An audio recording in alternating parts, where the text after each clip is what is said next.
Je pense très différemment du commun des mortels, on va dire. Qu'est-ce que, selon toi, a fait que tu t'es démarqué des autres joueurs?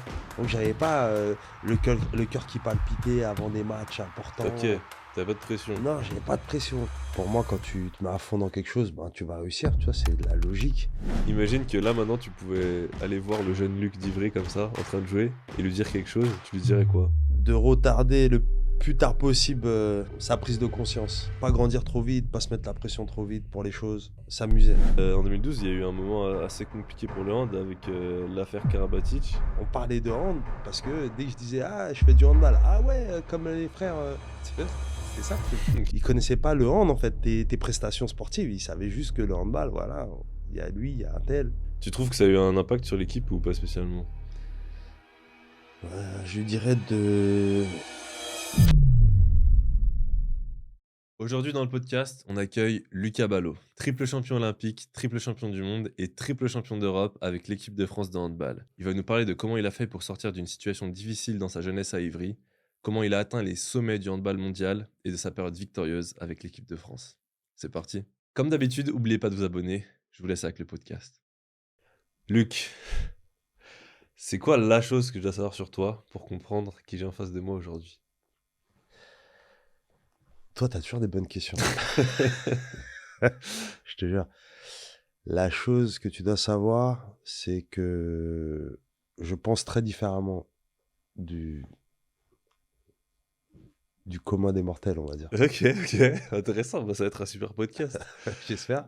Déjà, bah, du coup, t'as la plus grande partie de ta vie, tu as fait du handball. Tu commencé à 14 ans, il me semble. C'est un peu tard, Ouais, ça- en général, non?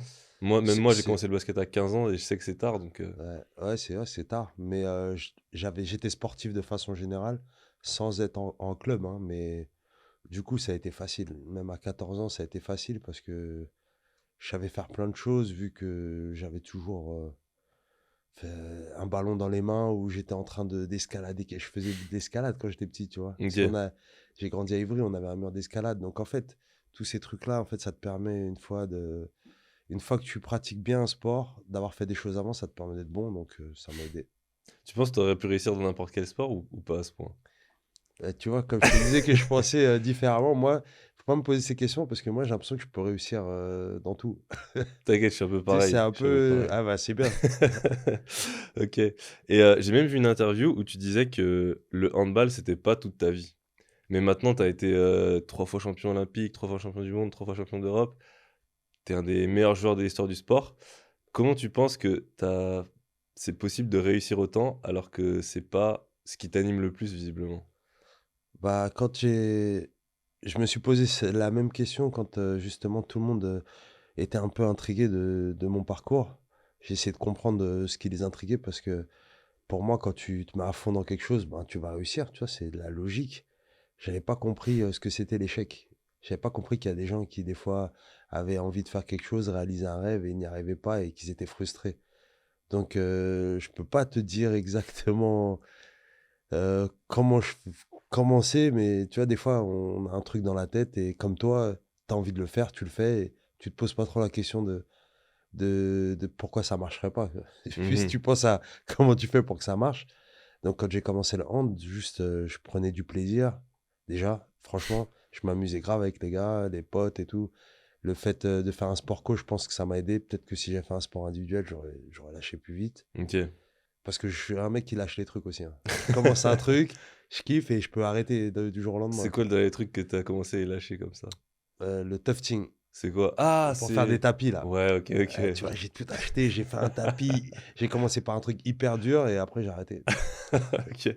Tu fait un tapis quand même ou pas? Ouais, j'en ai fait un, mais il est pas beau. OK, Il est c'est beau, pas mais il est grave. pas fini, tu vois. Il y a des trous et tout, mais bon, c'est pas Mmh. grave, je kiffe. OK. Mais du coup, enfin, c'est quoi ton conseil un peu pour devenir un des plus grands? Même si c'est pas forcément, on n'a pas forcément, ce feu en nous parce qu'il y a des gens qui l'ont, mais d'autres moins du coup. Ouais, c'est dur de donner des conseils. Je dis toujours que j'aime pas donner de conseils parce que j'aime pas, je sais pas. J'aime pas donner de conseils parce que j'ai l'impression que je suis pas légitime. J'ai l'impression que les gens savent en fait ce qu'il faut faire. Mmh. Parce qu'on est tous différents en fait. Tout le monde sait ce qu'il faut faire. Tout le monde sait ce qu'il doit faire. Sauf que des fois, on a besoin d'être rassuré avant de le faire. Donc voilà, le conseil que je donnerais, c'est de pas attendre d'être rassuré avant de faire quelque chose, fais-le, tu vois? OK, de commencer. Ouais. OK, c'est un de mes conseils préférés. Et tu évoqué Ivry, que tu avais un mur d'escalade à Ivry. Tu peux Ouais. un peu me décrire c'était quoi ton univers en grandissant là-bas? Mon univers, j'ai habité, alors moi, j'ai habité dans un truc encore plus, ghetto qu'une cité, tu vois? Tu OK. vois le genre de petit immeuble, qui tombe en ruine, avec plein de d'humidité, des chats de gouttière, des cafards, des rats, tu vois? Et en fait, si tu veux, j'étais tellement, dans un univers, féerique, parce que pour moi, c'était pas la misère. Moi, je m'amusais. Parce qu'en Mmh. fait, ce truc-là faisait qu'on était plein de familles de gens qui étaient grave en difficulté et on avait une sorte de cour parce qu'on avait 2 immeubles qui étaient face à face et en face, il y avait un porche. Ça veut dire que c'était fermé, c'était un espace fermé, donc nos parents nous laissaient jouer. Et du coup, jusqu'à mes 12 13 ans, j'étais tout le temps là. Des fois, j'allais faire un tour dans la cité, mais je traînais beaucoup dans ces petites cours et on faisait toutes sortes de jeux. Donc ma vie, c'était jouer en fait, tu vois. Mmh. Et du coup, je faisais que de m'amuser. Et c'est ça ma vie, c'est m'amuser. C'est plus tard, là, depuis que j'ai arrêté le hand, je me rends compte que je m'amuse moins, tu vois. C'est un peu plus dur, OK. mais sinon, ça a toujours été de prendre du plaisir, de m'amuser. OK et du coup, bah, à l'époque, quand tu jouais dans la cour, c'était quoi un peu tes rêves et tes ambitions? J'avais pas de rêve. Tu veux juste Je te t'amuser? jure, tu sais quoi? Quand j'étais petit, j'étais même pas fan de quelqu'un ou je connaissais personne.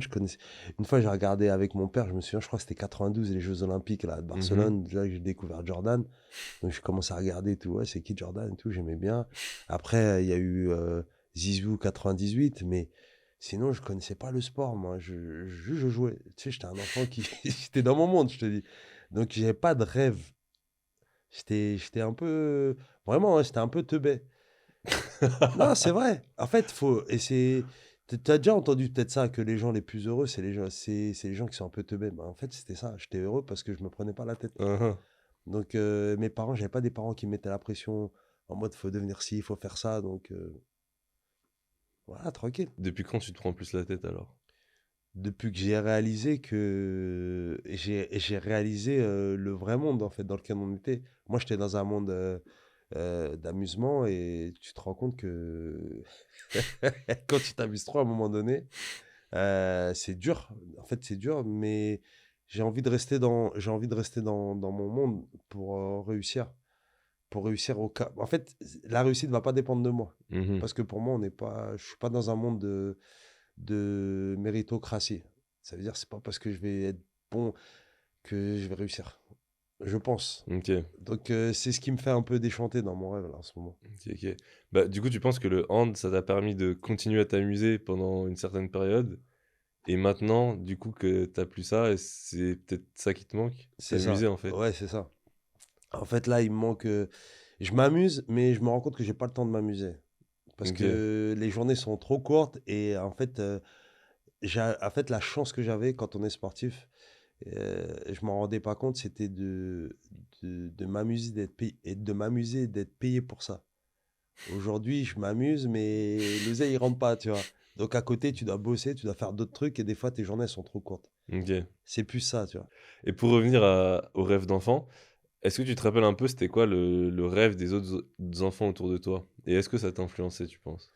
Bah, la plupart de mes amis, ils voulaient être footballeurs. Moi, j'aimais bien le foot, mais sans plus, tu vois? Pourtant, je pense que j'étais bon, hein, mais je me disais pas que je voulais en faire mon métier.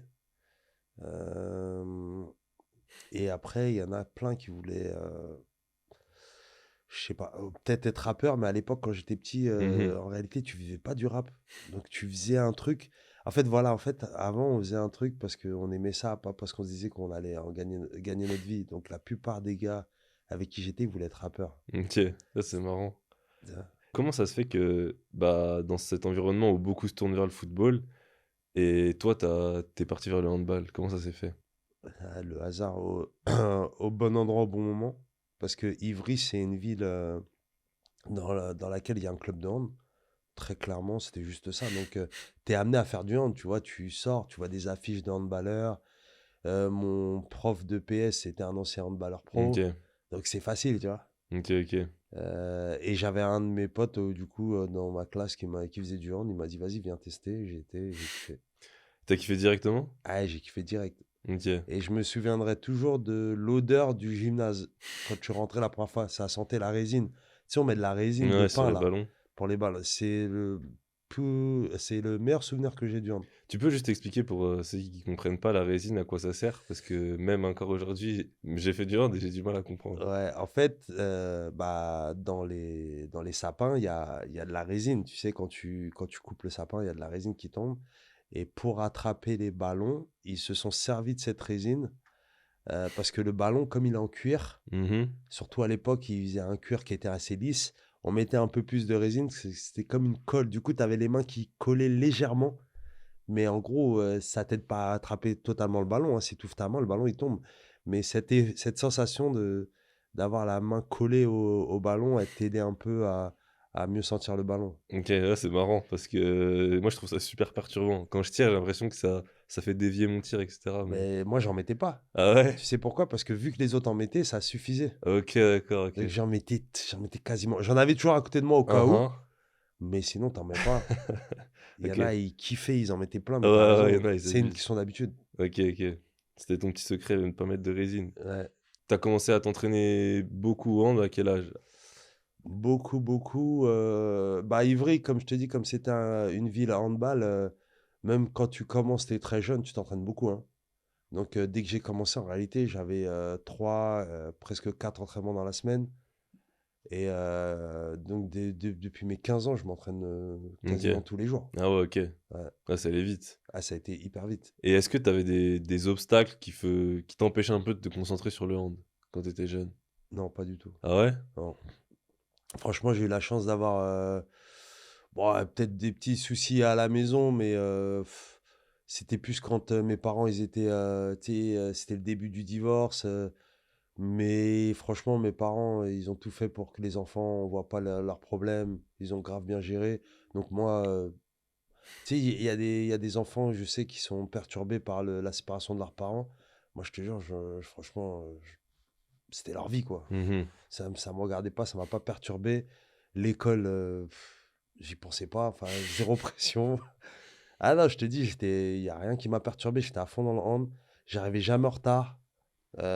Tu vois, ça peut-être, ça m'a aidé inconsciemment. J'aimais tellement ce que je faisais OK. et même de façon générale, je suis pas en retard. Tu vois, tu m'as donné une heure C'est vrai, tu aujourd'hui, arrivé à 11:00 et tu j'aime arrivé à pas 11:00. ça, tu vois? Et parce que pour moi, je suis passionné de ce que je fais en général. Même quand c'est quelque chose que j'aime, que je connais pas, ça me passionne de l'apprendre. Et tu vois, il y a quelque ça me fait penser à quelque chose, tu vois qui c'est Feneux? Ouais. Donc le manager de Wesden, bref. Mais en gros, il avait raconté qu'il faisait du hand quand il était jeune et il a subi beaucoup de moqueries. Est-ce que toi, à l'époque, dans ton quartier, tu avais des moqueries par rapport au fait que tu faisais du hand? Ou alors dans la ville d'Ivry, du coup, c'était pas mal vu? Non, non, non, pas de moquerie parce que vu que Ivry, comme je t'ai dit, c'était une ville handball, les gens, ils captaient que OK, tout le monde essayait un peu, tu vois? Ou peut-être que en fait, moi, je prenais pas les moqueries comme des moqueries avant. OK. Tu vois ou pas? Peut-être tu me lâchais une vanne, je te revanais ou ça me faisait rire ou mais pas de moquerie. Après, c'est vrai que quand tu viens d'une cité et que tu dis que tu fais du hand, des mecs, ils comprennent pas au début. Mais aujourd'hui, tu vois? Et même quand j'ai commencé à avoir 30 ans, je croisais plein de mecs de cité qui me reconnaissaient juste parce que j'avais fait du hand. OK, ouais. Tu vois? Donc en fait, je sais que j'ai grave représenté, parce que j'étais le premier mec de quartier, à faire du hand. Parce que tous les autres, ils venaient des dom-toms, tu Ouais. sais? Il y avait pas de Parisiens. Si, il y avait Olivier Giroud, qui était capitaine aussi de l'équipe de France et on était les 2 seuls, quoi. Vers quel âge tu as commencé à te dire que tu pouvais devenir pro? Tu sais que mon premier match de hand, je l'ai fait à 16 ans. Ah ouais? Ouais. Tu t'es entraîné pendant 2 ans et avant de Ouais, faire ton c'est premier ça, match? c'est Et ça. pourquoi? Bah, parce que il y a eu un blessé dans mon OK. club d'Ivry et en fait, il y avait plusieurs blessés donc eux, ils vont chercher le gaucher, qui vient après et c'était moi, Attends, mais tu veux dire ton premier match pro à 16 ans? pro à Ah OK, 16 ans. je crois que ton premier match tout court, c'était à Non, non, 16 mon ans. premier match pro, OK, excuse-moi. OK. Mon premier Non, match c'est pro, j'ai bon, pas t'inquiète. précisé. OK, Premier donc match pro 2 ans à après 16 avoir ans, commencé, 2 tu ans fais ton après. premier match pro. OK. Voilà, donc ça m'est tombé dessus comme ça. Je Ils m'ont appelé. La saison d'après, 2017, je fais la moitié de la saison et à 17 ans, je veux dire et à 18 ans, je fais toute la saison en pro. OK. C'est rare de commencer si tôt en pro ou Ouais, pas? c'est grave, rare. C'est grave, rare. Parce que ouais, c'est vrai que c'est un sport physique où tu as besoin d'être développé quand même, donc Ouais, mais je sais pas, j'ai eu de la chance. Franchement, tu comme je t'ai dit, au bon endroit, au bon moment. ouais, c'est vrai. Bah, ça me fait penser un peu à moi où, c'est un coach qui avait vu un de mes matchs par hasard pour regarder un autre joueur et il m'a appelé alors que moi j'avais pas du tout prévu d'être pro, je faisais mes études et au final, bah, ça a dévié un peu ma vie aussi comme ça, donc ouais, Ouais, c'est tu pris marrant. l'opportunité, tu vois? Ouais, Tu c'est as pas ça, dit, «Non», exactement. c'est bien, hein. Bah, j'allais te demander, qu'est-ce que selon toi a fait que tu t'es démarqué des autres joueurs? C'était juste que tu étais gaucher du coup? Non, mais on me l'a déjà dit aussi, on m'a dit: «Ouais, t'as de la chance, t'es gaucher». Hein, hein. Bah, je pense pas, tu vois? Je pense que même si j'avais été droitier, enfin, ouais, bref, on va pas faire le c'est trop compliqué. Je pense que, j'ai eu de la chance parce que je me prenais pas la tête et c'était pas mon monde, en fait, le handball. Donc j'avais pas, le cœur qui palpitait avant des matchs OK, importants. tu pas de pression. Non, j'avais pas de pression, surtout au début. C'est Mmh. après que j'ai eu la pression, quand j'ai compris où j'étais, ce que ça allait impliquer, blablabla. Mais au début, j'arrivais, je jouais, je me prenais pas la tête et ça m'a grave aidé. Tu vois, par exemple, souvent les mecs ils me disaient: «Ouais», ils me parlaient d'un joueur, ils me disaient: «Ouais, lui». Je disais: «Mais c'est qui lui?» Tu vois? Et c'est resté et après j'ai compris qu'il fallait pas que je m'intéresse à mon sport. Ça veut dire que je suivais même pas mon sport. Je OK. connaissais même pas des fois les mecs contre qui je jouais. Quand on faisait de la vidéo, avec l'équipe, je voyais à quoi ils ressemblaient. Je savais pas ce qu'ils avaient gagné, je sais pas qui c'était. J'étais en mode: «Eh, tu sais quoi? Je m'en fous, je viens, je vais te taper et c'est tout». OK. Tu vois? Tu penses que ça marcherait avec tout le monde cette technique de se détacher de son sport ou pas? Moi, je pense que ça marche avec tout le monde. Tu Ah sais, ouais? j'ai vu un truc et apparemment c'est une histoire vraie, hein. C'est un mec, il arrive en cours de maths, il arrive en retard. Donc il prend le cours, sur le truc, il rentre, il fait ses devoirs et le lendemain, il se rend compte que le prof se rend compte qu'il a résolu le problème et en fait, c'était une équation irrésolue. Ça veut dire que le gars, comme il avait pas conscience que ce qu'il faisait comme devoir, c'était impossible à faire, il l'a fait. C'est une histoire vraie, hein. Donc ça veut dire que je pense que quand tu arrives quelque part et si tu sais pas qui tu devant toi, tu te mets à son niveau, voire tu essaies d'être meilleur. Si tu commences à trop le respecter, c'est mort, OK, OK. Ouais, c'est intéressant comme point de vue, c'est tu vois? intéressant. Avec cet état d'esprit, de te détacher de ton sport, en 2005, tu as remporté le championnat de France avec Ivry et dans la même année, tu es sélectionné, pour la première fois en équipe de France. Est-ce que tu penses que sans ton titre de champion de France avec Ivry, tu aurais été sélectionné? Je pense pas. Je pense que c'est un tout. Tu as raison, c'est un tout. C'est ce que tu fais, ce que tu marques. Quand on commence à beaucoup parler de toi, un sélectionneur, il est obligé de te prendre au bout d'un moment. Au moins, il est obligé de te tester OK. et après, Si tu bon, ça si passe. s'il t'aime bien, c'est bien parce que même s'il teste et que ça va mal se passer, bah, il va te garder. S'il teste et que ça se passe mal, qu'il t'aimait pas, il l'a fait parce qu'on lui a dit de le faire. C'est un peu ça, tu sais? Ouais, Mais tu ouais, je connais, vois. Ouais, tu vois? clairement et est-ce que du coup, cette sélection en équipe de France, ça t'a poussé plus à t'impliquer dans ton sport? En fait, j'étais impliqué, hein, dans les entraînements Ouais, oui, physiquement voilà, et tout, mais mais à t'étais connaître détaché les un autres peu. Ouais, joueurs, voilà, c'est non, ça. non, non, non, pas du tout.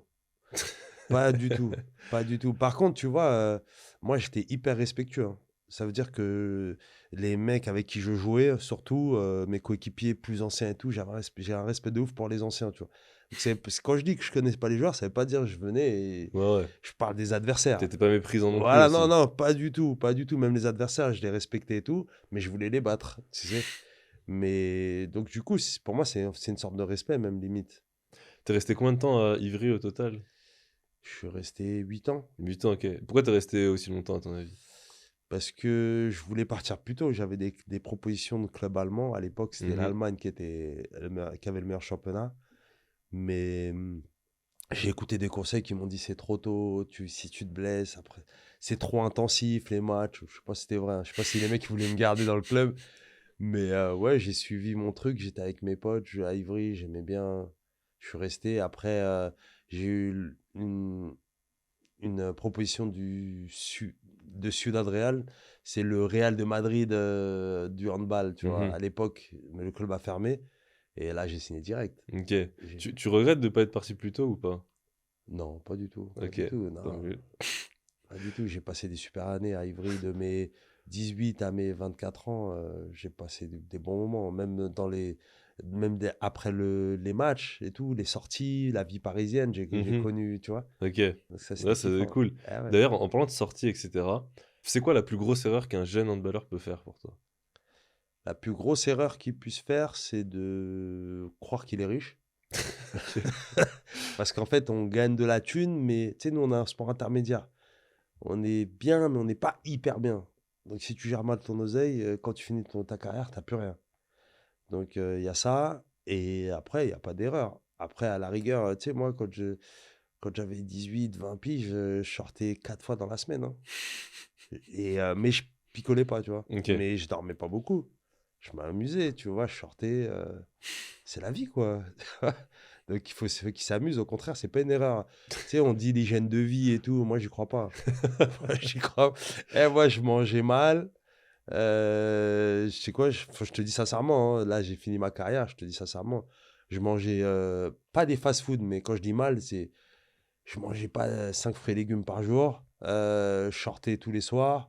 J'étais toujours avec des potes. C'est bon. Par Mais contre, j'étais à l'heure. mais après, tu penses que si on t'avait par exemple, tu étais tombé dans un club qui t'interdisait les sorties, qui te forçait à manger bien, est-ce que ça aurait eu un impact négatif sur toi, du coup? Ah ouais, moi, j'aime pas l'autorité. Tu m'as, En fait, tu me donnes tes règles, je vais les respecter, mais je veux pas que tu sois derrière moi pour que je le fasse bien. Je sais pas si tu comprends ce que je veux dire. Ah si, un petit peu, Donc, ouais. si le club, ils disent oui, tu manges à telle heure, tu sors pas, bah, c'est trop. Moi, tu me demandes d'être là aux entraînements, je suis là aux entraînements, je suis bon. Tu m'as pas dit que je pouvais pas sortir la veille, tu vois. OK, OK, OK. Et Ah, c'est donc, intéressant. non, non, après, quand c'est trop, c'est relou. Faut laisser un peu les gens. Tu quittes Ivry pour, Madrid après 8 ans. Ça t'a fait bizarre déjà de quitter un peu cet endroit, bah, que tu pas quitté Ouais, depuis petit? ouais, ouais, quand tu poses des questions, ouais, ouais, ça m'a fait chelou. J'étais parti avec un pote en camion, on avait descendu mes affaires et tout.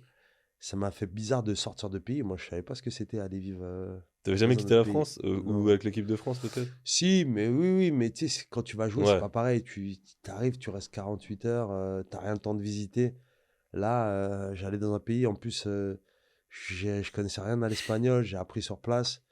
C'était bizarre de changer de culture et tout, mais c'était grave excitant, je kiffais. c'est quoi qui t'a le plus changé? Ce qui m'a le plus changé dans la vie, c'était déjà le climat. C'est ouf. Avoir du soleil tout le temps, même quand il fait froid en hiver, c'est un autre, c'est un confort de vie franchement super. Et ce qui m'a changé après, bah, c'était de me prendre la tête à apprendre la langue tout le temps. Tu vois, de pousser un peu sortir de mon quotidien. Et après, au niveau du handball, franchement, ça va, c'était facile. Ils étaient hyper cool. OK. Du coup, c'était un gros club, à C'était un- l'époque, j'imagine? Un des plus gros d'Europe? En gros, t'as un millionnaire, ou peut-être milliardaire, toujours aujourd'hui, tu vois, qui kiffe le hand, qui a monté son club dans sa ville, tu vois. OK. Et il a appelé les meilleurs joueurs du monde. Sincèrement. Et du coup, pendant 4 5 ans, on a gagné des Ligues des Champions, tu vois. OK, incroyable. Et après, il y a eu la crise économique en Espagne, les budgets ont baissé, pouvaient plus suivre, et voilà. Et j'imagine qu'à l'époque, enfin, cette signature, ça t'a amené un confort financier supplémentaire? Ouais. Et qu'est-ce que ça a changé ça dans ta vie? Bah, comme je te dis, moi, je suis pas un gros. J'avais conscience qu'il fallait que ça pouvait s'arrêter du jour au lendemain, donc j'ai mis de l'argent de côté. Mais attention, hein, le hand, c'est pas le hand, hein, c'est pas le hand, c'est pas le foot, c'est pas le rugby, hein. Donc tu me dis un confort financier. En réalité, c'est pas un confort financier. On gagnait comme un très bon chirurgien, tu vois. OK. C'est pas non plus, tu vois. Ouais, la différence, c'est qu'un chirurgien, il fait ça toute sa vie, donc Voilà, c'est ça. Quand toi, tu fais ça une petite durée, donc je m'enflammais pas avec l'argent que OK, j'avais. donc ça t'a pas spécialement changé? Non, j'avais investi dans l'immobilier à l'époque, grâce à ça. Et après, en partant, j'ai revendu. Tu l'as évoqué, tu as gagné des Ligues des Champions avec Madrid et tu jouais avec les plus grands joueurs, même si du coup tu savais pas qui tu en face de toi. Est-ce qu'il y a quand même un joueur qui t'a marqué et qui t'a impressionné? Bah, les joueurs qui étaient hyper forts dans les autres équipes, c'était des Français, donc je les connaissais. Tu vois, il y avait Karabatic. À Montpellier, il y avait Guigou. Et impressionné par d'autres joueurs, sincèrement, non, jamais. Des fois, je me suis dit, il y a des mecs, voilà, sur tel mouvement, il sait faire mieux que moi, il maîtrise et tout, mais il y avait rarement des trucs où je me disais, lui ce qu'il fait, je peux pas le faire, tu vois. Et en fait, c'est ça, c'est que depuis tout petit, dès que je voyais par contre, pour apprendre, ce que je t'ai pas dit, ça c'est excuse-moi, je te pointe du doigt. Pas de souci. Pour apprendre, je regardais, des matchs de hand, mais sans m'intéresser aux joueurs. Juste en regardant les mouvements, ça quand j'avais 14 ans. Et après j'essayais de les refaire. Donc quand j'ai été, à Ciudad Real, je savais faire tous les mouvements presque. OK. Tu Ouais, vois? J'étais technique, intéressant. quoi. OK. Ouais, donc tu étais un peu un scientifique du hand. C'est ça. Franchement, je prenais un moment et je m'entraînais à le faire dans ma chambre, avec des chaussettes, tu vois? Et même avec des potes, on faisait tu sais, on travaille. Ça veut dire que même quand on était pas à l'entraînement, on s'entraînait. Et même, souvent, après tu commences à rêver handball. Même aujourd'hui, je continue à rêver handball.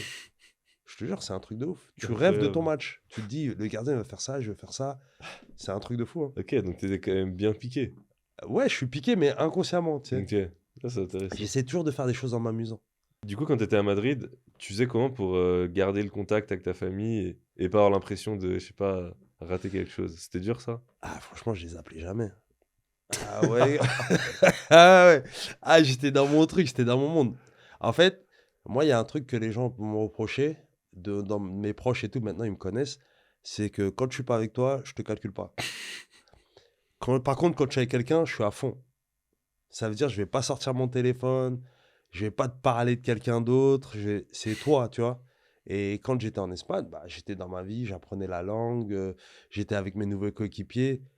Donc, c'est pas bon des fois parce que c'est vrai que tu perds contact avec des gens que t'aimes vraiment, hein, mais tu les appelles plus, tu les vois pas. Mais je sais pas, je suis comme ça, j'ai pas le temps. Tu sais, OK, je passe à autre chose vite, tu vois. OK. Et du coup, est-ce que tu as un regret par rapport à ça? Est-ce que tu penses que ta carrière, elle t'a empêché de vivre quelque chose ou pris quelque chose? Non, non, non, pas du tout. Grâce à ma carrière, j'ai rencontré plein de gens. Et tu vois, si un jour je me marie, ça sera le moment de réinviter tout le monde, mais ça sera le moment de voir tout le monde. Mais non, non, grâce à ma méthode, là, ce que je te dis, c'est même pas une méthode, mais en fait, je rencontre beaucoup, beaucoup de gens et je passe des temps de qualité avec eux. Donc, je regrette rien. La même année où tu signes à Madrid, tu gagnes tes premiers Jeux olympiques. Hem, Tu peux me parler du match contre l'Islande? Où tu as été incroyable. C'est la finale. Ah ouais? Ah, tu trouves que j'étais Ouais, incroyable? ouais. Ah, c'est gentil, putain, je me suis trouvé nul. Pas nul, mais pas à mon niveau, parce qu'en fait, moi, tu vois, moi, je suis un frustré, hein. Moi, pour moi, c'est jamais bien ce que je fais.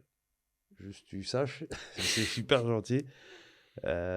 Donc, j'avais l'impression de pas avoir été à mon niveau, mais c'est vrai qu'après, quand tu regardes le match, tu dis, ouais, ça va, t'as fait un bon truc, quoi, t'as fait ton taf.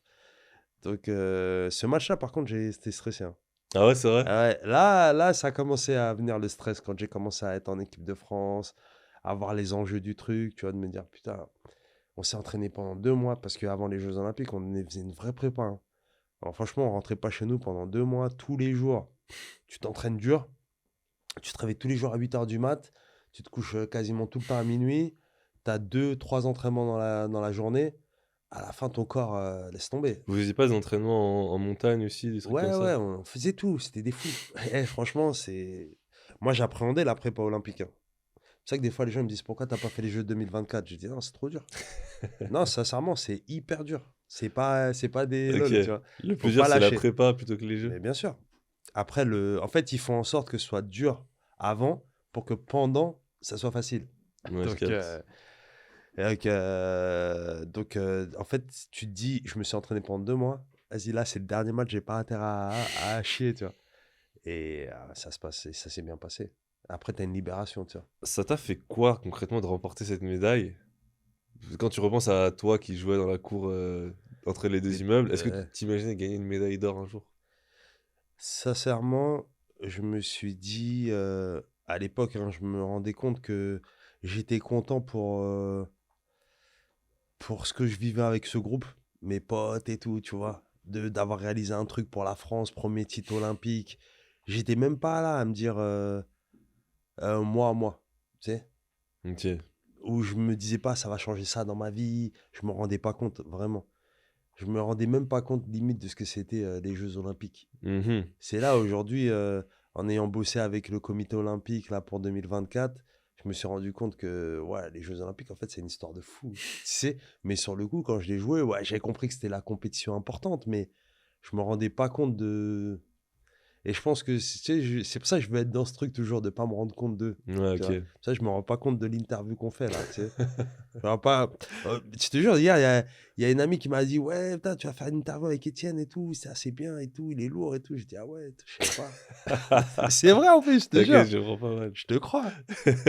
Je sais que tu le prends mal parce que tu as compris mon mindset. Ah, bien sûr, je vois très bien. Mais tu vois, moi, ce que j'aime, c'est les gens. Tu penses que, le fait que tu pensais au groupe avant toi, quand vous gagnez la médaille, ça décrit un peu l'esprit que vous aviez, qui a fait que vous avez eu autant de succès avec les experts? Ouais, c'est sûr. Même si, de toute façon, dans le sport, tu as toujours des individualités, des gens qui, des fois, vont penser à eux. C'est normal, tu vois. Il y a le côté marketing, il y a le côté carrière, Mmh. où tu sais que si tu veux être starifié, c'est toi qui vas prendre peut-être les contrats, blabla. Mais malgré ça, on avait quand même un respect les uns pour les autres. Donc, quand on était sur le terrain, vas-y, et qu'il fallait gagner et que c'était dur, vraiment dur, le côté équipe, il passait avant. Et quand des fois, bah ça, on a déjà fait l'erreur, tu vois, des fois, on jouait des matchs, on savait qu'on allait gagner limite. On était meilleur. Et ben là, on jouait tout seul. OK. Donc, des fois, là, on a perdu à cause de ça. Tu vois, donc ça, faut savoir le gérer. Et Ouais, ça, ouais. pour l'avoir vécu, des fois, quand je vois des sport co, je sais qu'ils sont dans cet état d'esprit-là. Tu vois, quand je vois des matchs, je vais te dire, bah là, ils ont joué pour leur pomme parce que l'autre, il a voulu briller, il a voulu croquer, il aurait pu faire la passe, tu vois. Le truc que tu as au bistrot, tu vois. Mais moi, je l'ai vécu. Donc, je sais que là, les gars, ils veulent chercher la lumière. Et dès que tu veux chercher la lumière pour les autres avant toi, en général, ça marche. Mais c'est pas facile. Ouais, c'est clair. Et tu penses que c'est quoi la clé pour, arriver à garder l'esprit d'équipe avec autant de stars, justement? Bah, la clé, c'est de se connaître quand même. Si tu veux aimer quelqu'un, tu dois le connaître. Donc, c'est vrai. Si t'as, dans un groupe, tu as que des gens, je te donne. C'est pour ça qu'il faut bien faire son groupe. C'est pour ça que les coachs, des fois, ils essayent de faire ça. Ils ont compris. Imagine, dans un groupe, tu prends, allez, 12 introvertis. Tout le monde est dans son coin, personne va vers l'autre, blabla. Ils vont pas réussir à... Par contre, il en faut des introvertis, mais il faut aussi des fois, tu sais, comme tu vois, dans des images de groupe, tu vois, des grandes gueules, des mecs qui vont fédérer, il y a des mecs qui vont être plus calmes. C'est pour ça que les différences dans un groupe, en fait, font la force. Mais il faut se connaître, faut aller vers l'autre, et quand tu apprends à te connaître, tu apprends à t'aimer, à t'apprécier, et après, tu as envie de te taper pour ton pote, tu vois. C'est aussi simple que ça. Et qu'est-ce qui fait que vous vous connaissiez aussi bien? Vous avez joué beaucoup de matchs ensemble ou vous faisiez des trucs, en prépa, je sais pas, des activités ensemble et tout? On faisait des activités ensemble. À table, on mangeait ensemble. On avait des discussions, on rigolait. Et je pense que inconsciemment, ce qui fait qu'à un moment donné, on se connaît bien et qu'on s'entend bien, c'est que nous, on était dans un sport où il n'y avait pas de budget au début. Tu vois. Donc on galérait. Dans le hand, il y avait Mmh. pas... Avant, quand j'ai commencé, nous, on allait au Campanile, hein. Mon premier match, je te jure, la dernière fois, j'ai croisé Onesta, tu sais, l'ancien coach là. Je lui ai dit: «Eh, tu te souviens quand on allait au Campanile?» Tu sais, on n'avait pas d'oseille, tu vois. Donc, déjà, tu t'es humble. Tu viens, tu t'aides, tu te la Ouais. racontes pas, tu vois. Et je dis pas qu'aujourd'hui, les sports qui ont de la thune ne se la racontent. Je sais pas, tu vois. Mais je te parle juste de nous, notre expérience fait que bah on partait de rien et peut-être que ça nous a aidé aussi à nous connaître, partager des moments de galère plus intenses, quoi. OK, OK. Tu penses que dans la galère, l'humain se rapproche toujours? Mais bien sûr, tu as besoin des autres. Tu vois, c'est con, mais nous, quand on arrive à l'aéroport, il y a personne qui nous porte nos sacs, hein. Nous, on vient, on va aider l'autre, on va aider le gars qui a 4 sacs parce qu'il porte les maillots, tu vois? Tu viens de mentionner Claude Onesta, du coup. C'était quoi un peu son rôle, et sa contribution dans votre succès? C'était c'est marrant, Claude. Pour moi, Claude, c'était pas un grand tacticien handball, mais par contre, c'était un bon meneur d'hommes. Il comprenait l'humain, il savait comment le gérer. Bon, des fois, il faisait des arts, hein, c'est pas non plus grand Manitou. Des fois, il faisait mal certains trucs, mais des fois, il comprenait que lui, il fallait lui crier dessus, lui, il fallait le laisser tranquille. Lui, fallait. Ben, moi, il me criait toujours dessus, moi. Alors qu'il fallait me laisser tranquille, mais non, parce que du coup, tu vois, ça me faisait réagir. Mais moi, sur le coup, des fois, j'avais le seum contre lui. Des fois, il me prenait la tête pour rien. Après, c'était plus facile. C'était plus facile de prendre la tête toujours au petit jeune, tu vois. Mais bref, c'était relou des fois, mais c'est un bon meneur d'homme, franchement. Et aujourd'hui, quand je le croise, on rigole, j'entends bien avec Mmh. lui. Mais quand il était coach, j'aimais pas mon coach, hein. Façon de parler, je l'aimais bien. Enfin, tu vois, c'était pas mon pote. Ouais, c'est la relation joueur-coach, quoi. Voilà, et moi, j'avais beaucoup de respect pour les anciens. C'était pas mon pote. J'étais poli, il était poli. Mais aujourd'hui, quand on se voit, on rigole. Tu vois, on en rigole. Et je pense qu'il faut, tu sais, c'est comme. C'est l'exemple que je prends toujours. Moi, perso, quand j'aurai des enfants, je pense que j'aurai cette distance avec eux en mode c'est mon Tu enfant, je seras te leur kiffe, coach? mais t'es pas mon pote. Tu vois ce que je veux dire? Et je serai leur coach. Et je pense que c'est ce qu'ils faisaient, Onesta, tu vois. C'est OK. vous êtes mes joueurs, en tout cas avec moi, mais t'es pas mon pote. Donc, pas de prise de confiance dans les deux sens. Et après, quand l'histoire elle est finie et que t'as grandi, t'as pris en maturité, on peut rigoler, tu vois. Et est-ce que dans l'équipe, je me suis toujours demandé, vous aviez un peu des rituels ou des habitudes avant les grandes compétitions? Ou c'était chacun avait sa routine? Hmm, Il y en a qui avaient des routines un peu là, comme Zizou, là. Je commence par le pied gauche, le pied droit, tu vois. Mais moi, zéro routine, hein. Ah bon? Ah non, zéro routine. Petit, au bout d'un moment, j'ai une routine de muscu, tu sais, je faisais de l'élastique parce que j'avais des problèmes d'épaule. D'ailleurs, machin, j'ai fait ça, j'ai mal. Faut que je reprenne. Mais sinon, j'observais pas les routines des autres et ils essayaient pas de comprendre la nôtre. Là, si, on va dire, la seule routine qu'on avait, c'est on mettait de la musique dans le vestiaire. OK. Et chacun avec son rôle, c'est moi le DJ, je venais avec les enceintes. D'ailleurs, j'étais un des premiers à venir avec, tu sais, les enceintes portables, là. Parce que les générations d'avant, ils n'avaient pas ça, Ouais. tu vois. Je venais avec les enceintes portables, Claude, il disait rien, il voyait que dans le vestiaire, ça rigolait, ça mettait un truc et tout, donc il a laissé. Et après, des fois, on arrivait même dans des compètes, je te jure, des autres nations, ils faisaient pas ça. Vraiment, c'est pas pour faire style, je suis un influenceur sport, mais j'étais un des premiers avec une grosse enceinte, mettre le son. Et après, on s'est mis à gagner. Donc les OK. autres, ils se sont dit, attends, si eux, ils mettent du son, nous aussi, on va faire ça. Tu vois? OK. Et en plus, Onesta, il était hyper tranquille sur, tu sais, les tenues. On avait notre dotation, mais on mélangeait des fois, tu vois. Tu mettais le haut jaune avec le truc Ah, c'est bleu. rare ça. Et les autres nations, c'était tous toujours pareil. Nous, on était en mode, vas-y, désorganisé, mais on. Et du coup, ils faisaient tout ça après. Parce qu'on gagnait, tu vois, donc ils essaient de comprendre. Ça, c'est ouf. En fait, c'est la liberté, tu vois. Tu réalises, l'impact que vous avez eu sur, le handball en général? Franchement, ouais, je réalise aujourd'hui, parce que j'ai l'impression qu'on me reconnaît 10 fois plus dans la rue aujourd'hui que quand j'étais joueur. OK. Vraiment.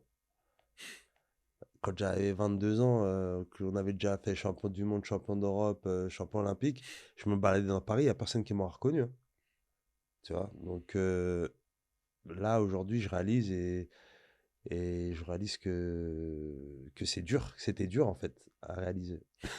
Et j'imagine que tu as plein de souvenirs incroyables avec l'équipe de France. Déjà, est-ce qu'il y a un souvenir qui t'a marqué, auquel tu repenses de temps en temps? Euh,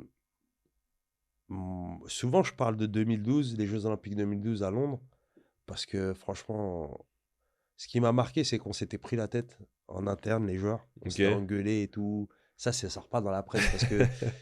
Et qu'à la fin, on a gagné. Donc, des fois, tu vois, du coup, ça me rappelle que des fois, tu te prends la tête avec les gens que t'aimes et vas-y, tu passes à autre chose et vous allez jusqu'au bout, tu vois. Pourquoi vous êtes pris la tête? Non, parce qu'en plus, j'allais te dire, tu vois, des fois, tu te prends la tête même avec tes proches et tout, la famille et tout, et au final, à la fin, vous faites un truc beau, quoi. Nous, on s'était pris la tête parce que c'est de la technique de jeu, tu vois. On OK. n'avait pas, il y en a qui voulaient jouer d'une façon, les autres d'une autre, et on avait perdu la compète d'avant, l'euro d'avant, donc on était dans un moment de faiblesse, et on s'est pris la tête dans des réunions, on s'est dit les trucs face à face. Il y en a, tu avais peur de comment ils allaient prendre le truc, mais en fait, ça va, et au final, ça va, on commence à rebosser ensemble, et on gagne la compète à la fin. Ah, c'est magnifique. Ouais, c'est clair. C'est magnifique, franchement. Des fois, faut se prendre la tête, dire ce qu'on veut faire, où on veut aller, et quand tu vas au bout, après, tu es trop content. Et c'était ton plus beau souvenir, mais c'est quoi pour toi ton plus beau match? Mon plus beau match, ouah, c'est plus des matchs avec. En club? Ah non, j'ai fait moi, pour moi, c'est la finale des championnats d'Europe au Danemark. Mais tout le monde, on a fait un match parfait, style on ratait rien. Je te jure, je l'ai revu la dernière fois, on ratait rien.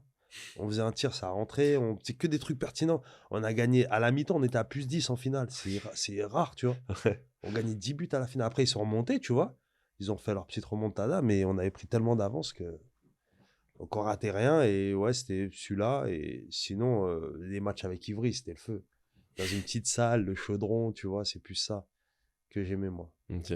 Et tu m'as dit tout à l'heure que tu aimais bien sortir et vu que vous avez beaucoup gagné, j'imagine que vous avez beaucoup célébré quand même. Ah ouais. C'est quoi la plus grosse célébration que vous avez faite? Alors nous, on allait, nous c'est particulier, on allait au Queen. C'est où ça? C'était une boîte sur les champs. OK, je connais Mais pas. tu sais pourquoi on allait là-bas? Parce que c'était la seule boîte qui était ouverte le lundi. Et en fait, on jouait souvent la finale le dimanche. Nous, dans le hand, c'est toujours le dimanche, les finales. On rentrait le lendemain. Et lundi, à Paris, il n'y a rien d'ouvert. Donc, on allait toujours dans cette boîte. Et franchement, après, on était des habitués puisqu'on gagnait souvent, tu vois. Donc, le physio du Queen, je l'ai recroisé après au Titi Twister. Tu vois, les gars, ils connaissaient notre tête, quoi. Tu vois, après, on était habitués dans les autres boîtes. Mais les gars d'équipe de France, quand ils sortaient sur Paris, eux, c'était leur sortie de l'année, parce qu'ils Mmh. n'étaient pas de Paris. Ouais, OK. Donc c'était une super soirée OK, toujours. ouais, les Et avoir des t'avais nos sacrées familles qui histoires. venaient, c'était tranquille, hein, c'était pas... OK, ça va. T'avais nos familles qui venaient et tout. Bah oui, ils nous avaient pas vus pendant un mois. Maintenant, on va aborder des sujets plus sensibles, notamment l'affaire Karabatic. Si ça vous plaît jusqu'ici, n'oubliez pas de vous abonner et de liker. On continue. Bah, tu mentionné 2012 d'ailleurs. En 2012, il y a eu un moment assez compliqué pour le hand avec l'affaire Karabatic. Ouais. Déjà, toi, quand t'as appris, enfin, quand t'as eu vent de cette histoire, comment t'as réagi? Moi, j'ai été surpris. J'ai été surpris parce que tous ces trucs de Paris, tu sais, moi, je connais pas, moi, déjà. Je connais pas ça, moi. Franchement, je sais même pas comment ça fonctionne. Je connais... Donc, j'étais surpris qu'il soit dans cette sauce. Ensuite, sincèrement, après, je me suis dit, tu sais quoi, je m'en fous. Ils font ce qu'ils veulent. Je les prends. Moi, c'est mes potes. Je les prends comme ils sont et tout. J'étais pas là à vouloir savoir ce qui s'était passé, l'histoire. Je m'en fous, moi. J'ai grandi dans une cité, on fait tous des conneries. Tu vois, donc s'ils avaient fait la connerie, bah, je m'en fiche. Et s'ils l'ont pas fait, c'est bon, ils sortent de leur truc et tout, tu vois. Donc, même après, j'ai même pas cherché à savoir comment OK. ça s'est déroulé, le truc, l'histoire. Je m'en fiche. Moi, j'aurais jamais posé la question. Ah, je m'en fous. Tu trouves que ça a eu un impact sur l'équipe ou pas spécialement? Mmh, je me souviens plus à l'époque, mais je crois pas, hein. Je crois pas. Il a pas été trop sanctionné ou des trucs comme Mais je veux ça. dire, vous, dans votre état d'esprit, tu pas ressenti que ça Non. vous a ralenti, ça vous a un peu enlevé de la saveur? Non. Après, je peux pas te dire tout pour tout le monde. Je te dis juste moi, OK. c'est comme si c'était rien passé, tu vois? Moi, tout ce que je retiens, c'est que ça l'avait rendu plus célèbre. Ah ouais, bah ouais, tout le monde le connaissait, tu vois? Donc, c'était que limite, c'était ça qui était marrant, tu vois? On parlait de hand parce que dès que je disais: «Ah, je fais du handball». «Ah ouais, comme les frères», tu vois? C'était ça le truc. OK, Les mecs, ils OK. connaissaient pas ta, ils connaissaient pas le hand, en fait, tes prestations sportives. Ils savaient juste que le handball, voilà, il y a lui, il y a un tel. Donc c'est marrant. Et aussi tout à l'heure, tu m'as parlé de 2012 avec votre contre-performance au championnat d'Europe. Ouais. J'ai vu qu'à l'époque, il y avait beaucoup de critiques sur ton style de jeu. Beaucoup de personnes qui disaient que tu jouais comme un showman et cetera. Ouais. Est-ce que ce genre de critiques des médias et cetera, ça t'a impacté à l'époque? Aujourd'hui, ils jouent comment les gens? Tu vas me dire là, aujourd'hui, ils jouent comment les gens? Ils essaient de faire ça, tu vois? Quand je regarde le hand aujourd'hui, ils font tout ça, les jeunes. Donc, moi, à l'époque, oui, ça m'a impacté parce que j'étais moi-même. Mmh. J'essayais pas de faire le show pour de vrai. C'était ma gestuelle, c'était mon truc, quoi. Après, bien sûr, des fois, tu veux faire kiffer le public. Tu arrives, tu vois, tu veux faire un beau geste ou au lieu de faire un tir, tu fais un beau geste. Et c'est pourquoi on aime le sport, nous. Nous, quand on regarde le sport, on aime regarder qui? Messi, Neymar, les mecs qui font tu vois? Il faut des joueurs comme ça. Donc, moi, j'essaie d'être ça dans le hand, mais pour le public. Pas pour qu'on parle de moi ou quoi, mais pour le public, il faut les faire kiffer. Et j'ai été critiqué un peu, ouais, mais franchement, Ça réfléchit à ton style de jeu? ça m'a atteint quand les coachs me disaient de pas le faire. OK, Ça, ouais. une fois, j'ai eu un coach à Paris, il est venu me voir, il m'a dit, au PSG, hein, il me dit, 1re année, il me dit: «Si tu fais encore des gestes comme ça, je te vire de l'équipe». J'avais plus le droit de faire ça, j'ai plus rien fait pendant une saison. Et après, dans la presse, on écrit, «Ouais, il est moins fort et tout». Je me suis dit: «Ouais, tu vois, faut rester toi-même». Ah, c'est Ils ouf. avaient raison, ils avaient raison, tu faisais plus, kiffer les gens. Ah ouais, faut rester toi-même, au pire, tu te fais virer. Moi, je me suis pas fait virer, j'étais au bout de mon contrat, mais tu vois, au bout d'un moment, des fois, à trop vouloir être bridé, tu casses le niveau des gens, en fait. Il y a eu ces moments de critique qui peuvent être compliqués, mais pour toi, dans ta carrière, c'était quoi le moment le plus difficile? Le moment le plus difficile, justement, ça a été toutes les fois où on a voulu me brider et aussi quand on n'a pas respecté la règle du sport. Pour moi, dans le sport, tu es bon, tu joues. Tu es fort, tu joues. Et des fois, j'ai été dans des équipes où je citerai pas les noms, hein, mais j'étais fort, mais le coach, vas-y, aujourd'hui, j'ai pas envie de te faire jouer parce que et limite, on disait: «Ouais, je te fais pas jouer parce que l'autre, il a besoin de jouer, toi, tu es chaud déjà». Mais je te jure, on me l'a déjà dit, hein, plusieurs fois. Et moi, une fois même, et ça m'a fait beaucoup de mal des fois d'être, limite trop fort. Une fois, je dis à un gars, «Ouais, pourquoi vous me mettez pas sur le Instagram et tout du club là?» Je te jure, parce qu'il mettait jamais ma tête. Il me dit: «Ouais, mais toi, t'as pas besoin, t'as grave des followers». Je te jure, tu imagines la réponse? Ça veut dire, en fait, c'était ça un peu à un moment donné, le hand, c'était on pousse les mecs parce que ils ont plus de mal ou ils sont un peu claqués et du coup, moi, je le prenais mal, je te jure. OK. Mais bon, tranquille. Faut savoir mettre, faut savoir mettre de l'eau dans son vin, comme on dit, hein. Après, tu fermes ta bouche et tu fais, hein, c'est tout. C'était des moments où tu te sentais un peu incompris? Je me sentais, non, ouais, je me sentais quasiment trahi, en fait. Toi, tu te tapes pour être fort et quand tu es fort, on te dit: «Ouais, tu es trop fort». Non, mais c'est vrai, tu vois? Ouais, c'est vrai que Il c'est y a pas de spécial. logique, en fait. Pendant ta carrière où globalement ça s'est très bien passé, pour faire un euphémisme, à quel moment tu as réussi à te dire que c'était le moment d'arrêter? Parce que pour beaucoup, c'est ça le plus dur en fait, décider quand on s'arrête parce que on n'a jamais l'impression d'avoir atteint ses objectifs, on veut toujours plus. Toi, c'était quand le moment où tu t'es dit: «C'est bon, j'arrête»? Alors moi, je suis resté 8 ans au Paris Saint-Germain. Au bout de 7 ans, j'ai toujours pas gagné la Ligue des Champions et ils voulaient, je sais pas pourquoi ils voulaient rechanger l'équipe. Alors je sais pas pourquoi. Ils voulaient se séparer de plein de joueurs et ils sont venus me voir, ils m'ont dit: «Bon, en fait, je te dis sincèrement», en gros, ils m'ont dit: «Tu coûtes trop cher». En fait, c'est un peu ça. Pour mon poste, tu peux trouver des mecs forts beaucoup moins cher que moi, tu vois?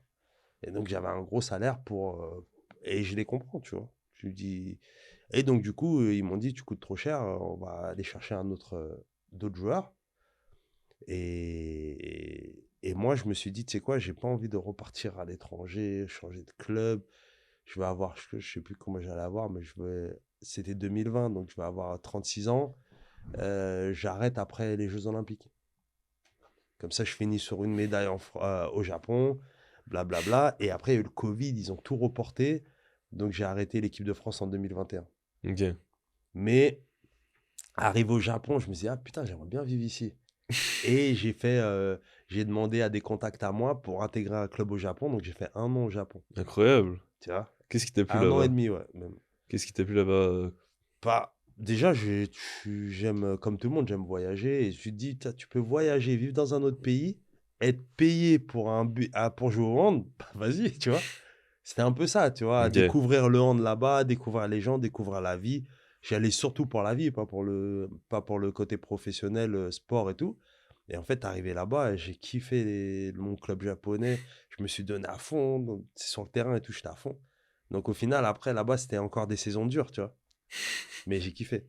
Incroyable. Ouais. Tu vas y retourner un jour, tu penses? Ouais, ouais, je vais Y retourner. vivre ou juste comme ça? Ivry, j'aimerais bien, hein, ouais, je suis toujours en contact avec eux là-bas. OK. J'ai laissé 2 sacs là-bas, faut que j'aille les récupérer. J'ai fait mon déménagement, j'avais trop de trucs parce que là-bas, j'ai acheté plein de fringues et tout et ils me les gardent là, donc il faut que j'y aille.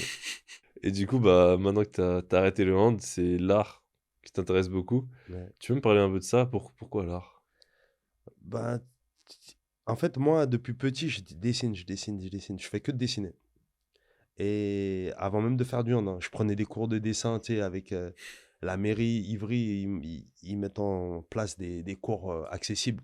Je prenais des cours de dessin, je me suis jamais arrêté et je me suis toujours dit, quand j'ai commencé le hand, qu'après le hand, j'essaierais de faire une carrière dans le dessin ou la peinture. Et parce que quand j'étais petit, la première question, quand on me disait qu'est-ce que tu veux faire plus tard, je disais dessinateur. Donc c'est vrai qu'en fait, quand tu m'as dit si j'avais des rêves, si, OK. je voulais être dessinateur, peintre, tu vois, tous ces trucs-là.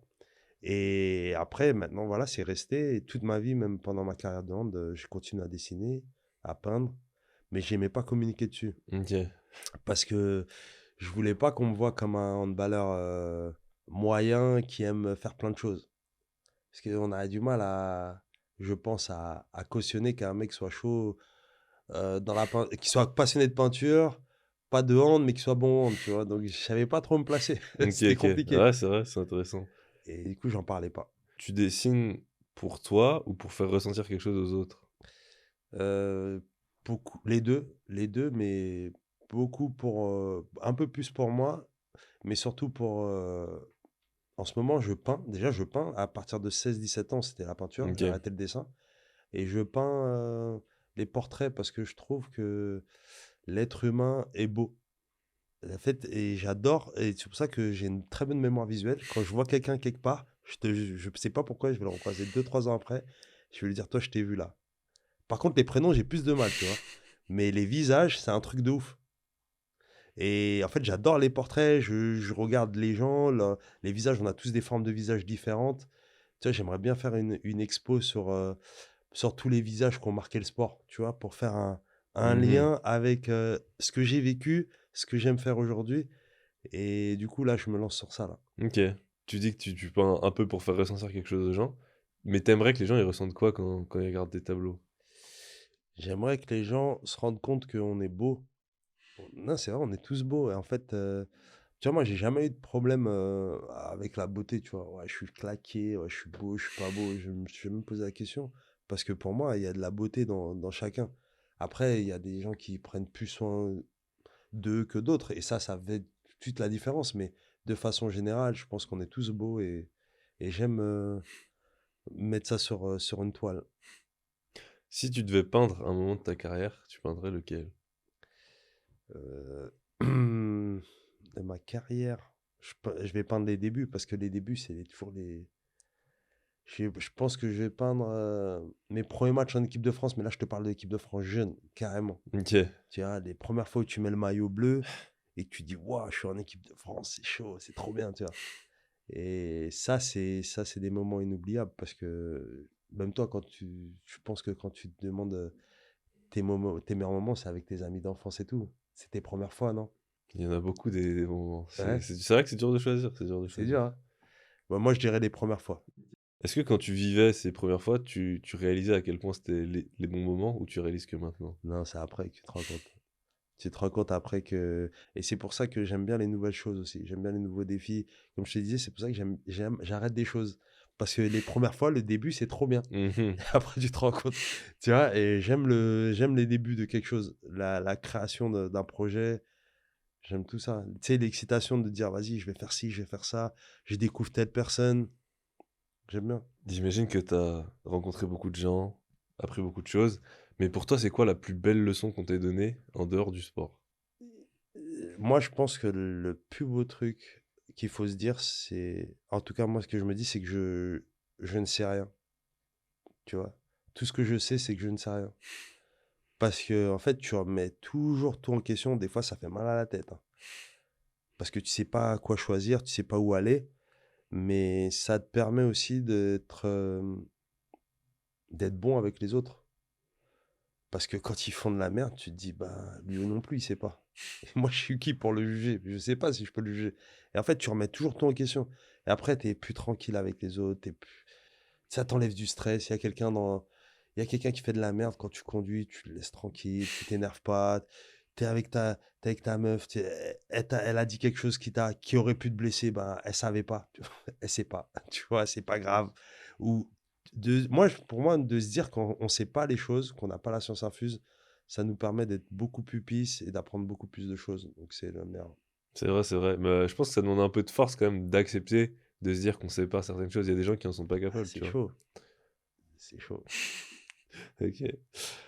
Maintenant, il y a une question que j'aime bien poser. Essaie de te revoir, toi qui jouais entre les 2 immeubles et cetera. Imagine que là, maintenant, tu pouvais aller voir le jeune Luc d'Ivry comme ça, en train de jouer, et lui dire quelque chose. Tu lui dirais quoi? Je lui dirais de retarder le plus tard possible, sa prise de conscience. Ça veut dire que rester un gosse, c'est trop bien. Pas grandir trop vite, pas se mettre la pression trop vite pour les choses et voilà, s'amuser. S'amuser? Ouais, J'ai l'impression que c'est vraiment le mot le plus important pour toi.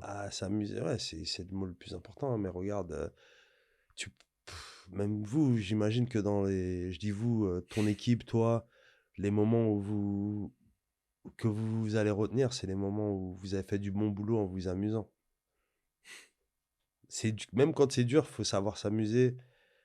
C'est pas toujours facile parce que tu t'entoures de gens qui des fois, heu, vont avoir du mal à avancer à la même vitesse que toi, mais et c'est là que ça devient des super défis. Moi, j'adore les défis, tu vois? Donc ouais, je dirais aux petits jeunes, continue de t'amuser, fais-toi plaisir, te lâche rien. Incroyable. Et ma dernière question, ça sera, si un jour t'es plus là, comment tu veux qu'on se souvienne de toi? C'est pour ça que je peins. C'est pour laisser une trace aussi.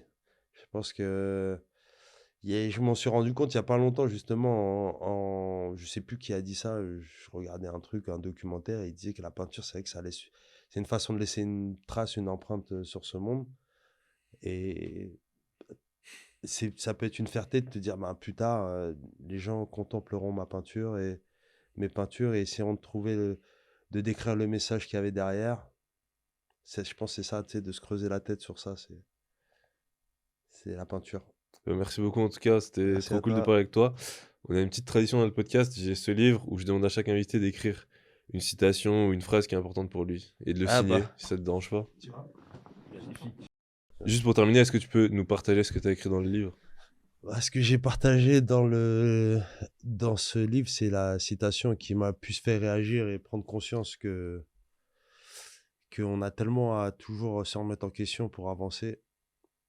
Et si je me trompe pas, c'est Socrate qui l'a écrit, les stoïciens. Ok, Et du coup, c'est un truc qui m'a bien fait avancer sur les dernières années de handball. J'en ok, avais besoin. J'en ai pris conscience. J'ai connu cette citation à un moment où j'en avais besoin. ok. C'était quoi ce moment? À un moment justement où, comme je te disais tout à l'heure, ça me saoulait. Des fois, on me faisait pas jouer alors que j'étais fort. Et du coup, la Mais citation c'est? tout ce que je sais, c'est que je ne sais rien. Ok, Donc peut-être que c'était bon pour moi de vivre ce moment-là, tous ces trucs-là. Tu vois, tu remets tout en question, hein. c'est vrai, c'est fort. Bah, merci beaucoup en tout cas, c'était un Merci à plaisir de t'avoir toi. sur le podcast. Merci. Et ouais, j'espère que tu la feras cette exposition de tous les visages du sport et Bah, je vous inviterai tous. ça marche, avec plaisir. Merci en tout cas. Merci. Let's go!